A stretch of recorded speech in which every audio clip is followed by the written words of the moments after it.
வாழ்க வையகம், வாழ்க வையகம், வாழ்க வளமுடன். அருள் தந்தை வேதாத்ரி மகரிஷி அவர்களின் நால்வொரு நற்சிந்தனை. ஜனவரி 4.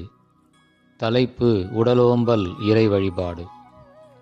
இவ்வளவு சாப்பிட்டால் போதும், நன்கு ஜீரணமாகும், உடல் நன்றாக இருக்கும் என்று தெரிந்து அளவோடும் முறையோடும் சாப்பிடுவோம்.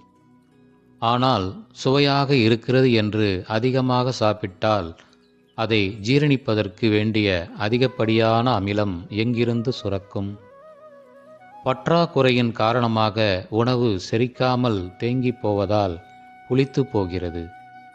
அது வயிற்றில் புண்ணை உண்டாக்கி துன்பம் தருகிறது.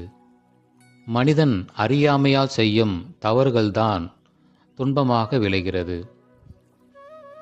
இறையின் ஆற்றலால் எல்லாம் சரியாக நடக்கிறது.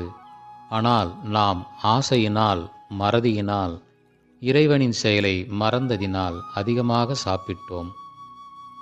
இறைவன் செயலில் குறுக்கிட்டோம், உறுப்பு கெட்டுவிட்டது. அதன் விளைவாக துன்பத்தை அனுபவிக்கிறோம். இறையருள் எல்லா செயல்களிலும் கலந்து சரியான பலனை தந்து கொண்டே இருக்கிறது. நாம் அதை தடுத்தால் அந்த தடைக்கு தகுந்தவாறு துன்பம் வரும்.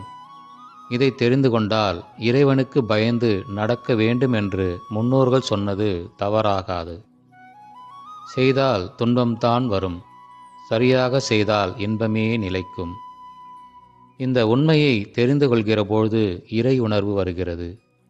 அதற்கு ஏற்றவாறு இந்த உடலுக்கு உணவு, ஓய்வு, உடலுறவு, எண்ணம், உழைப்பு, இந்த 5ஐயும் அலட்சியம் செய்யாமல், அதிகமாக அனுபவிக்காமல், முரணாக அனுபவிக்காமல் நாம் பார்த்து கொள்வோம். உடல் நலமாக இருக்கும், மனமும் அமைதியாக இருக்கும். அப்படி அறிவின் தெளிவோடு உடலை நலமாக வைத்து கொள்வதும் இறை வழிபாடுதான். அருள் தந்தை அவர்கள் வாழ்க வளமுடன்.